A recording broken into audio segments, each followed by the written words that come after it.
Today on BRStv's 52 FAQ, we're talking coral mounting. Hi, I'm Ryan RT Turner, one of your hosts of BRStv, with another episode of 52 FAQ, where each week we answer questions from our popular 52 Weeks of Reefing series. Today we're answering John Phelan's question from week 38. How do you remove the coral frags from their plugs to get such a small coral to place in the tank?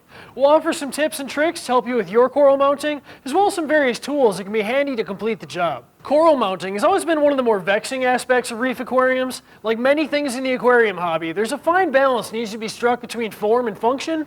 Form, in my opinion, is very important in a reef tank. We're all trying to emulate nature, so clever placement and mounting solutions go a long way in making your tank look like a section of the reef. When it comes to mounting corals, function can be just as important. There's nothing worse than spending weeks acclimating a coral to the perfect spot in your tank, removing its plug or frag mount, and taking the time to mount it, only to have the glue bond not hold and the coral fall to the sandbed hours later. In the BRS 160, we wanted the most natural looking frag mounting solution that offered a good balance of form and function without sacrificing encrusted growth on the plug and providing a good amount of surface area for glue adhesion. Using our Griffin XL Aqua Saw, we cut the plug disc in half, leaving an extremely thin amount of plug left. This ensures that any encrusted growth on the plug remains with the coral, while offering a large area to apply glue to for easy mounting. The Griffin Aqua Saw certainly isn't the least expensive fragging tool on the market, but in my opinion, if you're serious about aquascaping and want to create a natural looking reef, this is an invaluable tool that you might want to consider. On the flip side, there are some budget-friendly options available to perform a similar task for your aquascaping vision.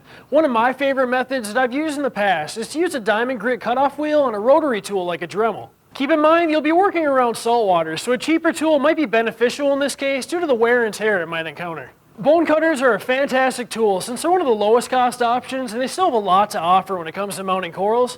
One of my favorite things to do is to use them to cut the stem off of a frag plug, allowing you to glue the disc pretty much anywhere in your tank.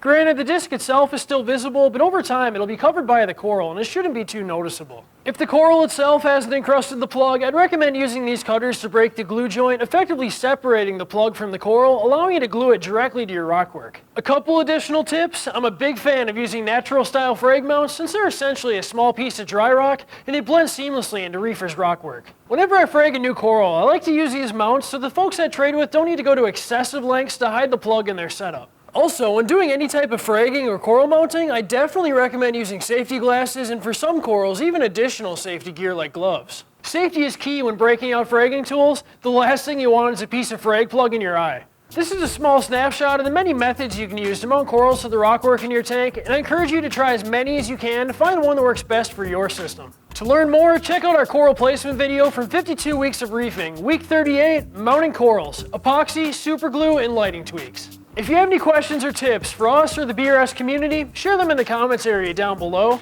In today's poll, we're asking, how do you prefer to mount corals in your tank?